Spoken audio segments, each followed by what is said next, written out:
Hey guys, tonight we're sitting across from someone whose brain has compounded wisdom faster than his net worth, and that's saying something. If you've ever heard the phrase value investing, chances are it leads back to tonight's guest. He reads 500 pages a day, still lives in the same house he bought in the 1950s, and famously drinks more Coca Cola than a college freshman during finals. Tonight, we're honored to sit with a true master in the fields of long term thinking, the oracle of Omaha himself, Mr. Warren Buffett. So, before you get comfortable, take a moment to like the video and subscribe, but only if you genuinely enjoy what I do here. And hey, drop a comment. What's the smartest or strangest thing you've ever learned from Buffett? We're going to cover his early life, his views on investing, AI, love, pain, and legacy. And along the way, you'll hear some never before shared reflections that even seasoned investors might not expect. Thanks for being here and welcome to a conversation that might just shift how you see the future.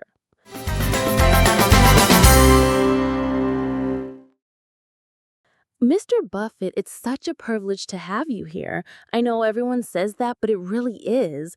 Let's rewind the clock. Who was little Warren in Omaha, Nebraska? Well, thank you, Sophie. I'm happy to be here. I was born in 1930 during the Great Depression. We didn't have a lot, but it never really felt poor. My dad, Howard Buffett, was a stockbroker and later a congressman, and I was fascinated by what he did. I remember sneaking into his office and reading stock quotes like they were baseball stats. At what age did that curiosity really kick in? Oh, probably 5 or 6. I was a numbers kid, obsessively so. I used to memorize license plates, add up all the digits. And when I was about 7, I read a book called 1,000 Ways to Make $1,000. I still remember the cover. That book basically rewired my brain. I thought, wait, you can make money work for you. That's such an early spark. Were you just wired that way? I think so. Some kids like building model planes. I liked figuring out how money moves. I'd buy 6 packs of Coke for 25 cents and sell each bottle for a nickel. Instant arbitrage.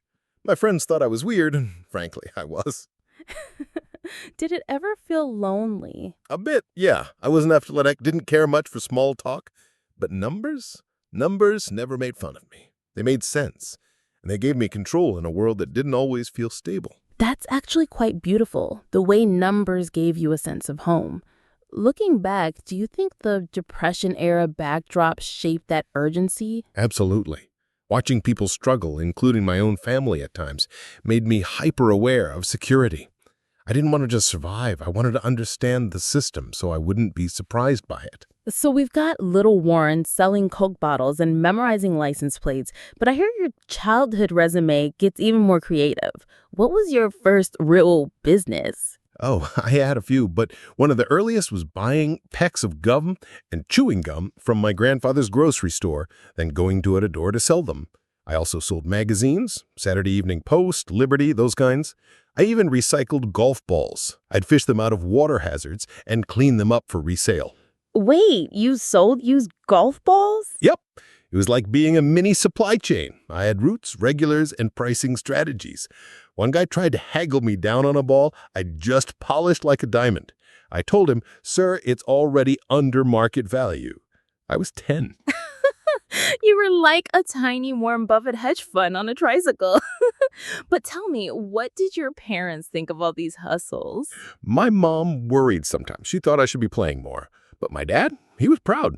He never pushed me, just let me go. I remember once I made a few bucks reselling soda pop at a local fair, and he said, "Warren, you're going to be just fine." That must have felt good, that kind of quiet encouragement. It did. I wasn't the kid winning trophies or making speeches, but I could keep a ledger, and I knew what a balance sheet was. That was my playground. At that age, did you enjoy making money, or was it more about proving something? That's a great question. Honestly, it wasn't about buying things. I liked counting money more than spending it.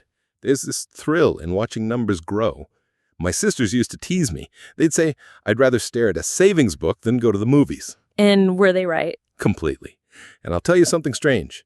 I kept track of every penny I earned. I still have some of those old notebooks. Obsessive, maybe. but they were my version of baseball cards. I think a lot of people wish they had that kind of mindset as kids.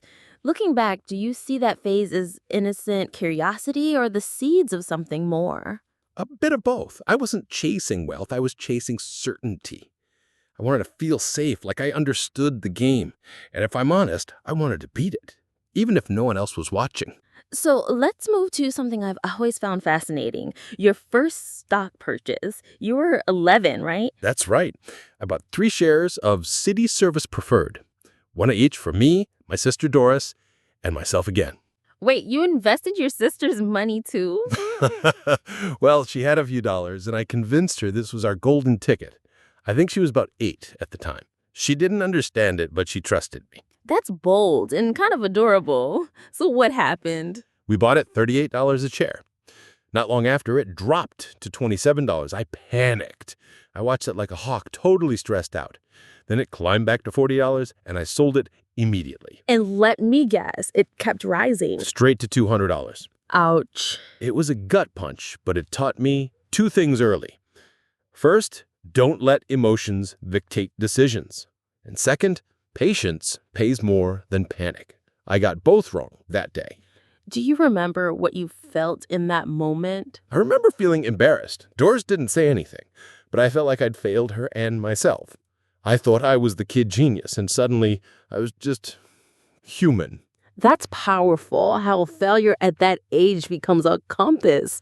Did it scare you off investing? Not for a second. It hooked me. The market was like this living, breathing organism, unpredictable, but learnable. I wasn't going to quit just because I misread its language. Were other kids around you doing this? Not at all. Most kids were into comics. I was clipping Scott prices out of the newspaper and calculating dividend yields. I was a bit of an alien, but I didn't mind. That makes me wonder, did you ever feel like you were in a rush to grow up? Probably. I was always thinking ahead, always trying to figure out the next move. Looking back, at least I'd slowed down a little more. Childhood went by in a blur of ledgers and business ideas. That's an interesting regret coming from someone who got it so right. You know, Sophie, even when you get things right, you miss other things. That's the trade-off. But I learned early that the market rewards discipline, not excitement. And that lesson stuck harder than the stock price. So you're back from New York, armed with Ben Ground's wisdom, and I heard this is awesome when you met someone who changed your life in a very different way. Susie, right? Yes, Susie Thompson. I met her through my sister. They were friends at Northwestern. Susie had this warmth, this magnetic way of making everyone feel seen. I was shy, awkward, didn't dance. She pulled me into the world. What does she see in you think? I've asked myself that a few times. Maybe she liked how I saw things differently. I wasn't flashy, but I was obsessed with ideas. We had long talks about life, about meaning. She believed in me before anyone else really did. Was it love at first sight? Not lightning bolts, more like a steady glow that never dimmed. I wasn't the easiest man to love. I was often in my own head, but Susie had patience. She gave me space and somehow filled it at the same time. That's beautiful. You've said before she changed you. How? She softened me. I could be very black and white, spreadsheets, probabilities, but she brought color. She cared about people, their stories. She taught me that kindness isn't just good, it's smart. And that generosity doesn't need a spreadsheet. And what was money like in your relationship? That's the funny part. I was obsessed with it, and she couldn't care less. She joked that I'd rather buy a company than a new couch. And she wasn't wrong. One time she found out I'd calculated the expected return of buying our wedding ring based on resale value. Oh, no. She laughed. Thank God.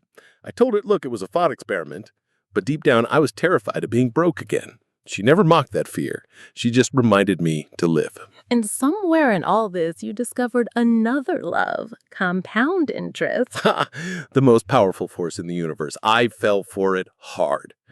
Early on, I realized that if you start young, stay patient, and don't interrupt the compounding, magic happens. It's not just a financial law, it's a life law. How so? Relationships, habits, trust, they all compound. You do small, good things consistently, and over time, They grow into something extraordinary.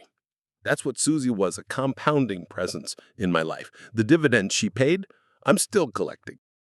Let's fast forward to your first real leap. When you started your own investment partnerships, you were still in your 20s, right? 25. I'd moved back to Omaha, newly married, one child, second on the way. I didn't have a job, and nobody in town really understood what I was trying to do. So I started pitching a simple idea to friends and family. Let me invest your money. I'll work for free. I only get paid if we make money. That's not the kind of pitch people were hearing in the 50s. No, and I kept it deliberately conservative. I wasn't promising fireworks. I told them, if the market goes down, we'll go down less. If it goes up, we'll try to go up more. And if I underperform, you can fire me. How many people said yes? 7. That was it. I pooled just over $100,000 total, including $100 of my own. We worked out of my bedroom. My desk was a door propped on filing cabinets. That's such a vivid image. Buffett ink running out of a nursery room. Pretty much. I'd write letters to partners by hand, laying out our strategy, no fancy graphs, just plain logic. And here's the surprising part. We did well. Very well. When did you realize it was working? By 1960, the results were consistently beating the market by double digits. But I wasn't elated, I was nervous. Handling other people's money is a moral responsibility. You don't sleep as well when you're the custodian of someone's retirement fund. That's a side most people don't think about. Was the pressure heavy? Absolutely. Every decision mattered. I was always aware that one bad investment could wipe out a teacher's savings or a neighbor's trust. That weight shaped me. It made me more cautious, more curious. Did that change how you invested? Completely. I started focusing more on downside risk than upside potential. I didn't want to be the guy who made flashy bets. I wanted to be the guy who never lost money, and if I did, I wanted to understand why. You weren't just building a fund, you were building trust. Exactly. And here's the irony. The more I prioritized not losing, the more we gained. By the mid-60s, I was managing millions. But to me, the most precious capital was still the faith those first 7 people had in me. They weren't clients. They were co-pilots. That mindset, stewardship over salesmanship, it's rare. It's everything. I never wanted to sell dreams. I just wanted to make sense. Now let's talk about one of the biggest plot twists in your journey, the decision to buy a struggling textile mill called Berkshire Hathaway. What were you thinking? That's a fair question. The truth, I wasn't thinking clearly enough. It was 1962. I've been buying shares of Berkshire as a cigar butt stock. You know, the business with one last puff of value left in it. The price was below the company's net assets, and I figured, why not? So the numbers looked good, but the business itself, not so much. Exactly. The textile industry was in a decline. Everyone knew it. The mills were old, the margins thin, labor costs rising. But I had this grudge. The CEO at the time had made me a verbal offer to buy my shares at a set price. Then he lowered the bid last minute. That made me angry. Uh-oh. You don't seem like someone who makes emotional decisions. Usually I don't, but that day, ego won. I thought, fine, I'll buy enough shares to take control and fire him. So I did, and I ended up with the company. That sounds like the world's most expensive revenge story. It was a very expensive lesson in emotion versus logic. I got control of bad business. We kept the mill going for a while, but deep down, I knew textiles weren't coming back. So what kept you from just walking away? Well, I started using Berkshire as a shell to buy other businesses, good businesses, insurance companies, banks, even See's Candy later on. The textile part shrank, but the investment side grew like wildfire. That's so ironic. The worst deal became your most powerful platform. Yep. I always say it was the dumbest good decision I ever made. It forced me to evolve, to start buying cigar butts and start looking for businesses with durable moats and great managers. What's the rare detail here that most people miss? That I didn't kill the textile operation right away.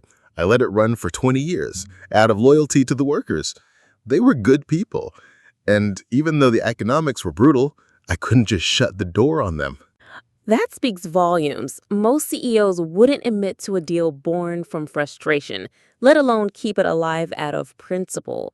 Well, I've made plenty of mistakes, Sophie, but that one taught me more than any winner ever did. And Berkshire, it taught me how to turn a scar into a strategy. Let's talk about someone who seems to pop up in every chapter of your life, Charlie Munger. How did you two meet? Through a mutual friend in 1959, I was still in Omaha, and Charlie was in California. We were introduced over lunch. Within minutes, I knew I had met someone whose brain operated on a different frequency. What was it that clicked? His thinking.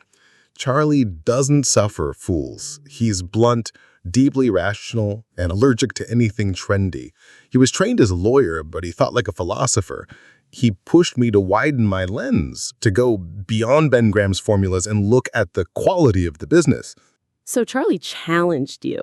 Constantly. That's what made him invaluable.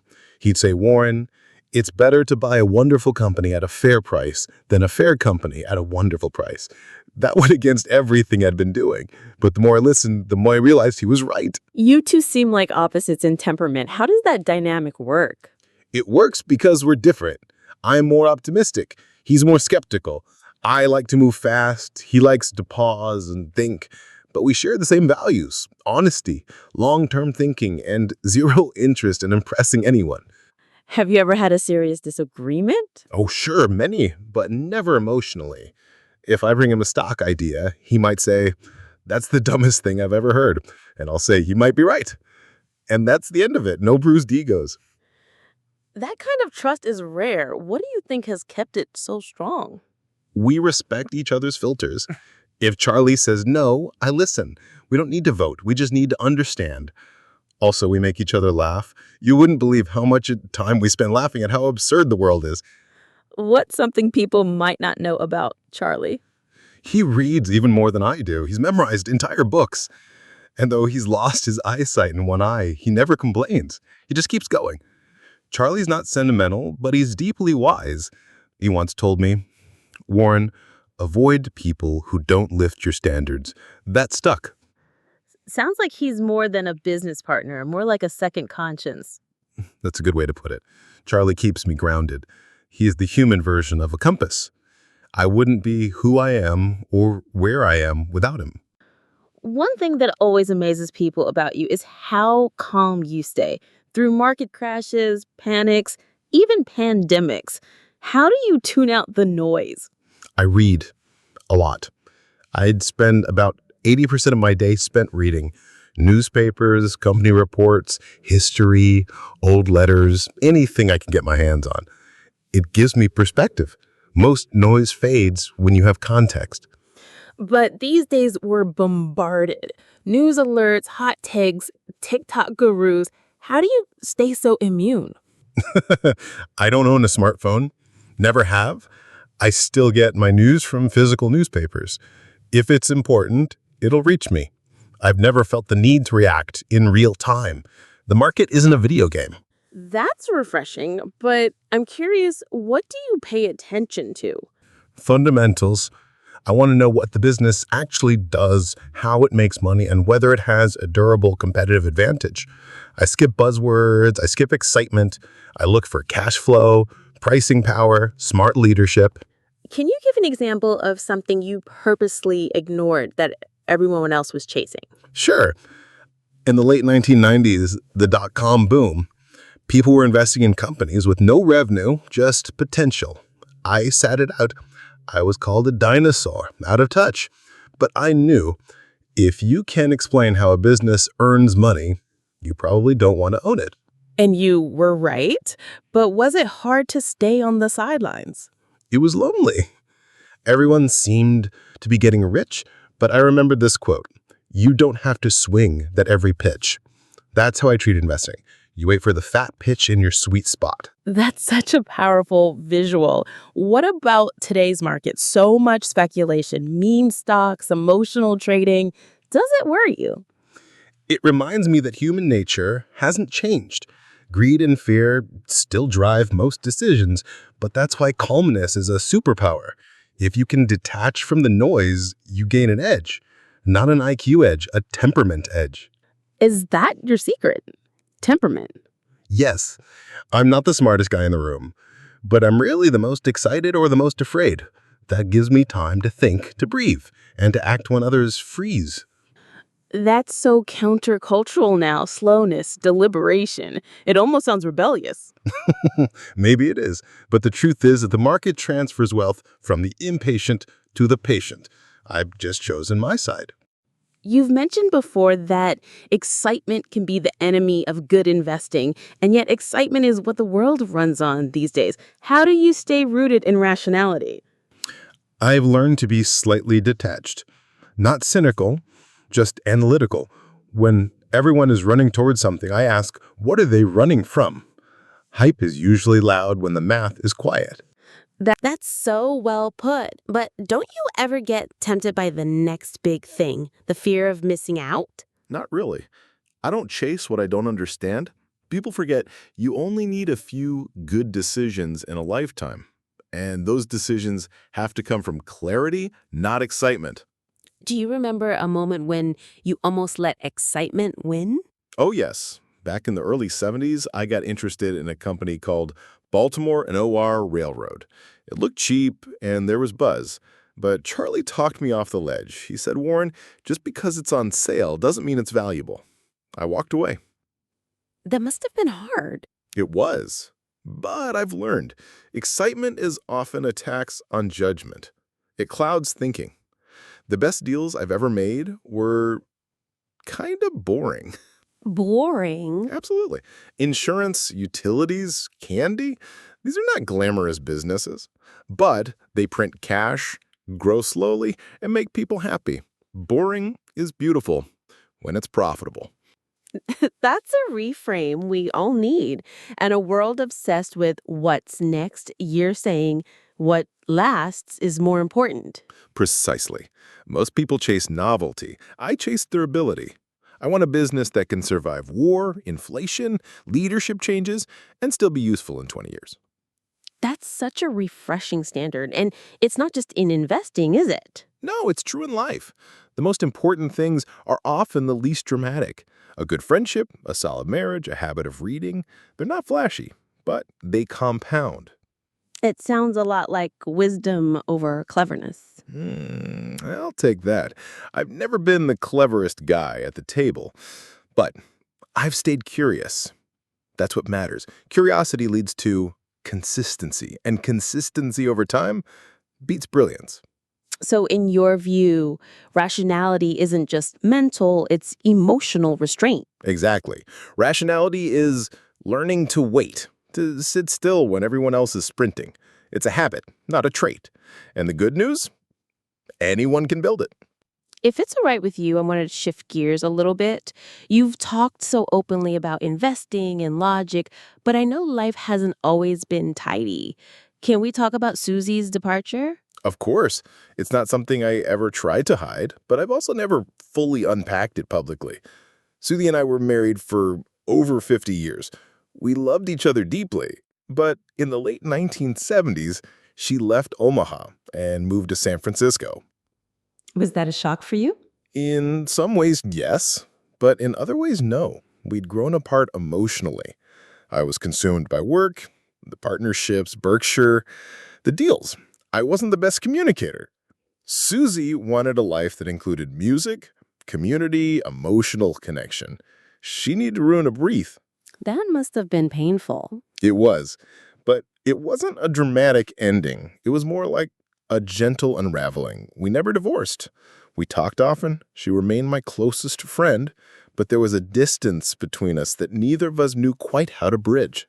What did that time in your life teach you? That success on paper means nothing if the people you love feel unseen.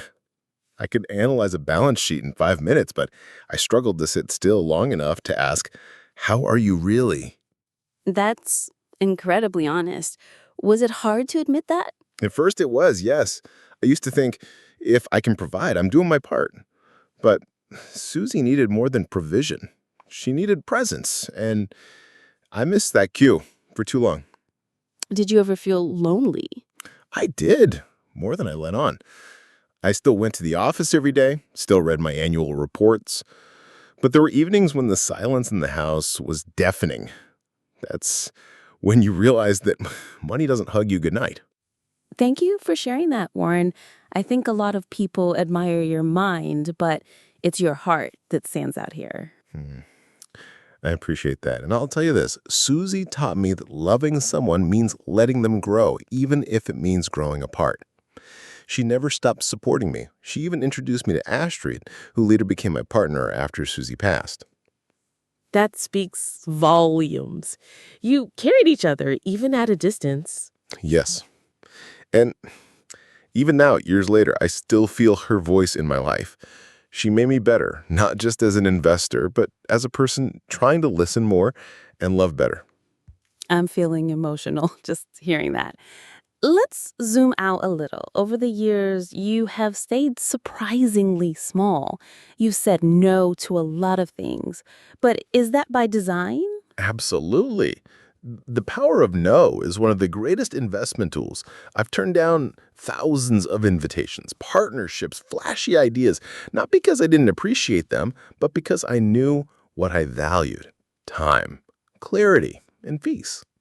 That sounds liberating and also kind of lonely. It's less lonely than it sounds. I have a few people I deeply trust. Charlie was one, my children, a handful of friends. That's enough. The world often confuses being popular with being fulfilled. I prefer to be fulfilled. In that selectivity, it shaped Berkshire, right? Exactly. We didn't hire committees. We didn't obsess over what other firms were doing. We just looked for great businesses run by people we admired. If it didn't pass our filters, we walked away, sometimes in 5 minutes. What's one decision you're proud you didn't make? Oh, there are many. But one I'll never forget was during the dot-com boom. Everyone was throwing money into tech startups. People said, "You're old-fashioned, you're missing the future." But I didn't understand those businesses. I didn't see durable advantages. So I stayed out. And that saved you billions? Probably. But more importantly, it saved my sanity. I didn't have to pretend to know something I didn't know. The best investors aren't the smartest in the room. They're the most honest with themselves. That's golden. Is that something you had to learn the hard way? Oh, yes. Early in my career, I made a few clever investments that looked good on paper but didn't feel right. One of them was in a department store chain. It taught me if you have to hold your nose to buy something, maybe just don't buy it. That's a vivid image. Nose plug investing. I think we've all done a version of that in life. That's true. Whether it's a stock, a job, or a relationship, if you're forcing it, it probably won't end well. Saying no can feel like closing a door, but it's actually opening space for better decisions. Warren, this whole conversation has been like a masterclass in inner discipline, not just finance, but how to live with fewer regrets. That's kind of you to say. The older I get, the more I believe that the best investment you'll ever make is in who you choose to spend your time with. Okay, Warren, I've been dying to ask you this. We live in a world now dominated by artificial intelligence, crypto, algorithms. It's dizzying. How do you personally feel about where all this is going? Sophie, I've lived long enough to see a lot of revolutions. Jet engines, computers, the internet, mobile phones. AI is certainly up there with the most profound. So you're not totally against it. No, not at all. AI is powerful, and power always comes with duality. A hammer can build a home, or it can hurt someone. It depends on who's holding it. I think AI is the same. There's potential for enormous productivity and innovation, but also for manipulation, disinformation, and job displacement. And crypto? That one gets people fired up. Ah, yes, the fire starter of the decade. Look, I've said it before, and I'll say it again. Bitcoin doesn't produce anything. It doesn't create value the way a farm does or a business does. It just sits there, hoping someone else will pay more for it later. That's speculation, not investment. Have you ever owned any crypto? Not a penny. But let me be clear. I'm not dismissing the people who believe in it. I just stay in my circle of competence. If I can't explain how something creates cash flow, I'm not buying it. That's such a grounding perspective in a world full of hype. But do you worry that you're missing out on future upside? Not at all. Missing out is part of the game. You don't have to swing at every pitch. I did invest in Microsoft early, and I'm still doing okay. Fair enough. Is there any AI application that's impressed you? Language models, like what you're using right now to craft these interviews, that's remarkable. Imagine being able to learn faster, teach better, and even spot fraud through patterns. But again, it's just a tool. The question is, who are we becoming as we use it? That's deep, Warren. Almost philosophical. Well, the older I get, the more I ask, not what can this do, but what kind of world will this create? Tools evolve. Human nature, not so much. So, if you were starting out today in this tech-driven world, would you still do what you did? I would, but with a sharper filter. I'd probably study more behavioral psychology and fewer balance sheets, because in the end, technology may change the tools, but not the principles of good decision-making. We've talked so much about your business life, but Warren, what about you, the person behind the public figure? What matters most to you now, at this stage in life? Relationships. My children, my grandchildren, the people I work with. I still go to the office because it feels like home, but even more, I treasure the chance to make people laugh or feel heard. That doesn't show up in a spreadsheet, but it's everything. That's beautiful, Warren. Was there a moment where that shift really hit you, that relationships were the true wealth? I think it crept in slowly, but if I had to pinpoint it, it was when I turned 70. I looked around and realized the people who wanted to be around me were the ones I'd invested time in, not money. You can't buy loyalty. You earn it over quiet lunches, shared grief, small kindnesses. What's a day like for you now? I imagine it's not all shareholder meetings and cherry cokes. Not quite. I read a lot.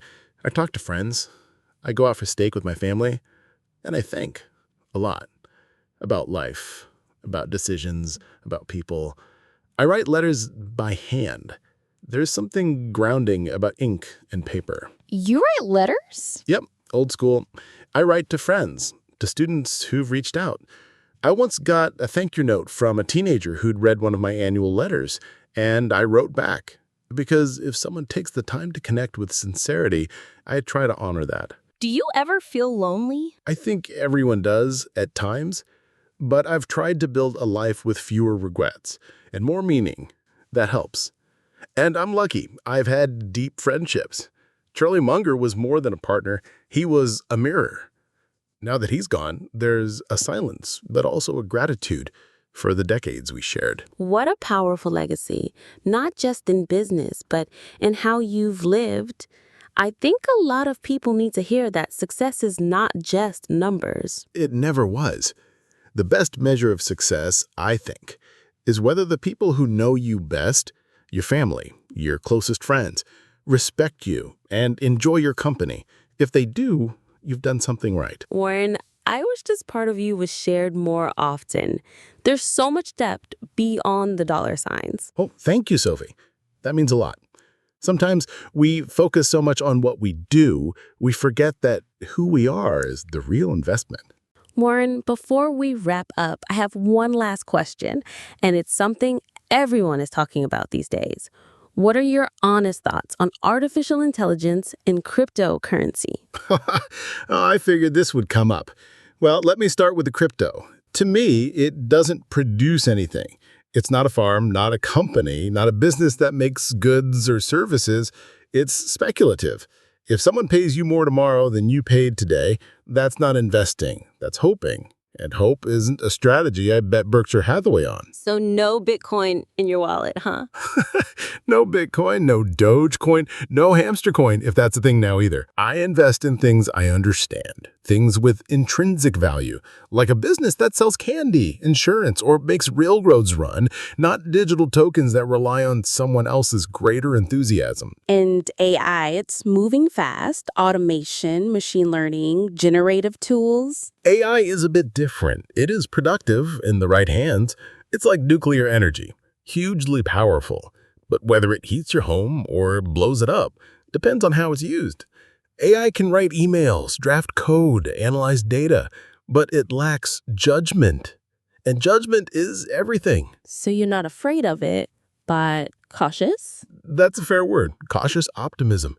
I'm intrigued by its potential, especially in medicine and education, but I worry when people chase it like gold rushes. We've seen this before, .com, housing bubbles, tulips. The fundamentals don't change. Is there real value? Is there long-term trust?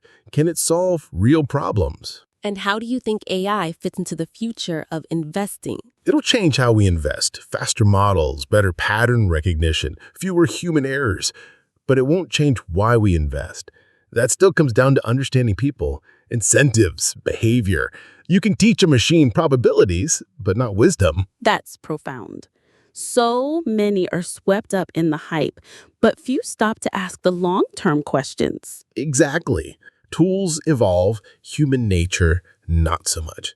AI could analyze 10,000 variables, but it can't tell you which CEO will sleep well at night, or which business will stay honest when times get hard. That's where old-fashioned thinking still matters. Warren, this was the perfect way to close. Clear, thoughtful, wise, and honest. Well, I have had 90-some years to form a few thoughts. Thank you, Sophie. You've asked questions that matter, not just about dollars, but about direction. I couldn't have asked for a better guest. Let's close this out right. And that was Warren Buffett, not just a legendary investor, but a deeply thoughtful, funny, and profoundly human soul. Over these last 20 minutes, we've traveled through a lifetime, from selling chewing gum on the streets of Omaha to billion-dollar deals marked by patience and wisdom. And yes, even his love for Dairy Queen ice cream. What struck me most wasn't the numbers or accolades. It was the alignment between his mind and his heart. A man who stays calm in the noise of the world, constantly asking himself, is this truly valuable or just an illusion? If you felt inspired, learned something new, or just smiled a few times along the way, then take a second to hit like, subscribe to the channel, and drop a comment below. I read every single one, and they mean more to me than you know. Thank you for spending your time with me here on 20-Minute Podcast with Sophie.